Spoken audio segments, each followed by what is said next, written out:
If home is where the heart is, then it's also true that the heart can be at home almost anywhere. Be it a big city, your workplace, even a deserted island. Whatever your choice, stay with us. You're watching The Great Escape. Hello and welcome. Thank you. Most welcome.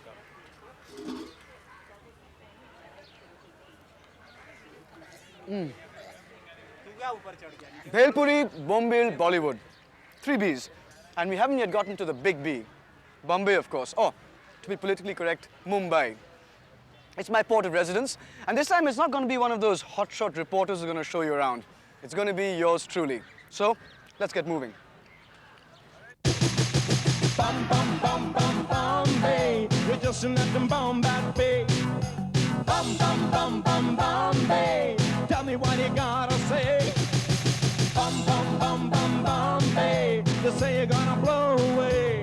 Oh, but I know you won't. I know you'll stay alive and kick until Judgment Day.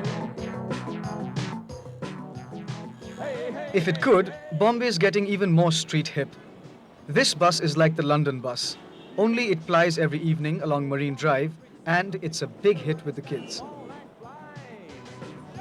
If you've been wondering why I've been referring to the city as Bombay through this episode, well, the answer is pretty simple. I've been calling the city Bombay for the last 25 years. It's going to take me another 25 years to start calling it Mumbai.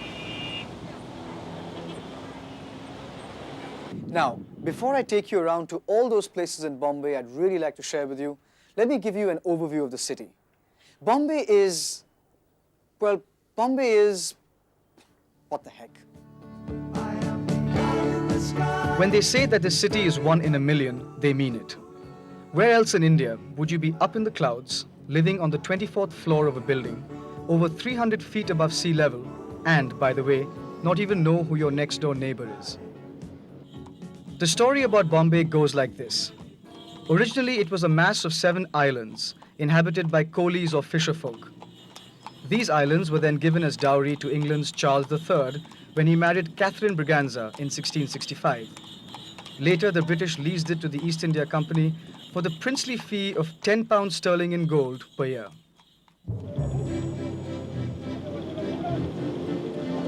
A trip around the harbour from the Gateway of India gives you the best view of the city's skyline. But nowadays, the sky is always murky and everything looks a little hazy, an unenviable case of prosperity breeding pollution. There's a rumor behind the building of the Taj Mahal Hotel. Apparently, it's been built backwards forwards. So in effect, what you're looking at should have been the front of the hotel, but it's the back.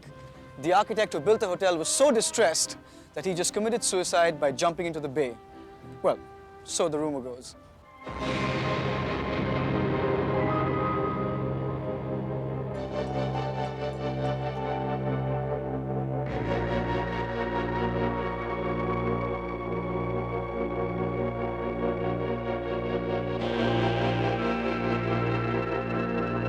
If the grapevine is to be believed, then Chor Bazaar, or the thieves' market, was like this. Robbers came here to sell what they stole. So, if you'd been burgled in Bombay, chances are you could actually buy back your belongings right here, at double the rate, of course. Thanks, Asif. So, you carry a trumpet, huh? Yes. So, let's see. Like cheesy liquor commercials where the guy rocks back and plays the trumpet. I gotta do that. Ha! It works! Chor Bazaar is also supposed to be a treasure trove of bric-a-brac, some antiques, and others marvelous copies of the genuine stuff. Century Globes G36 West Patel Marg New Delhi 8. English. Yes. And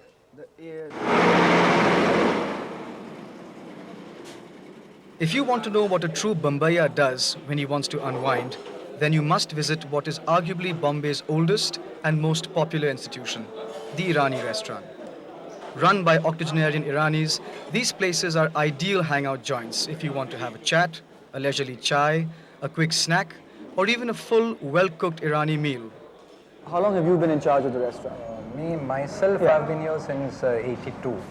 15 years. Yeah. And the restaurant is how old? The restaurant is way back from 1923. I must tell you that Roman and I were in school together. In fact, we were in the same house, and that's where we first met. And now I come and eat at this place. Tell me, Roman, what is so unique about this berry pulao? The berry pulao is an Iranian pulao, which my mother introduced here in 1982. And the berries still come from Iran. You get them from Iran every time? Yeah. They don't grow here? They don't. Ladies and gentlemen, the only place where you get berry pulao, either chicken berry pulao or mutton berry pulao. So, wish me bon appetit.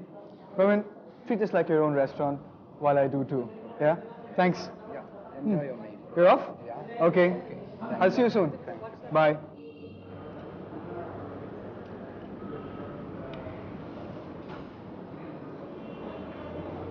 You don't know what you're missing. Oh.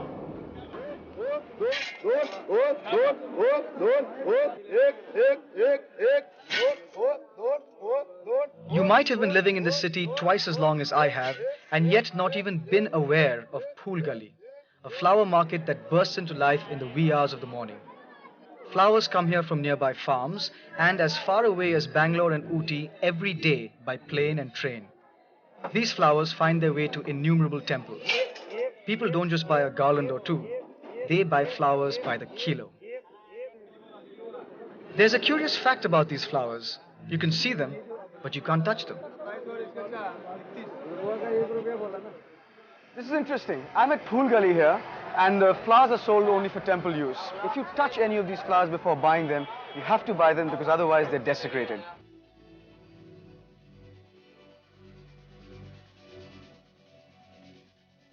Looking for cheap bargains? Then Fashion Street is the place to buy your clothes.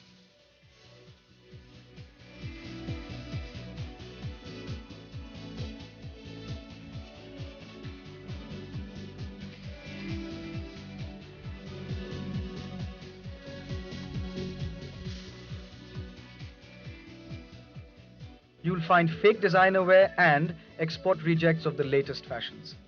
I do most of my shopping here. It's cheap, the clothes look good, and you can buy a great variety of stuff. A little money goes a long way here.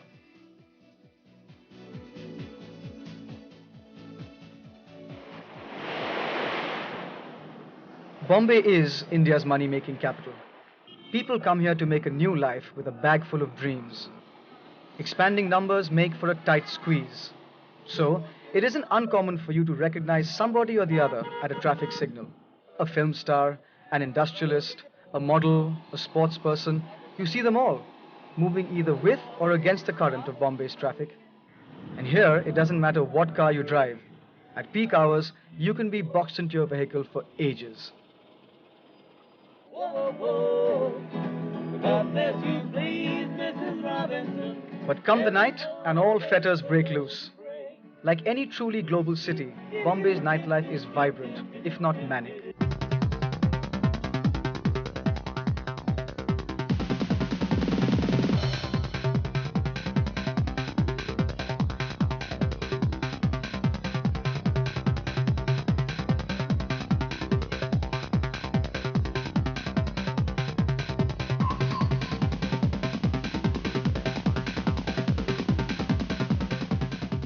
A typical night out starts at a pub at about 11 o'clock, then onto a disco at about 2, and coffee or an early breakfast at 4:30 in the morning. So, love it or hate it, be warned. Once the city enters your veins, it will spin you around and you'll never want to get off.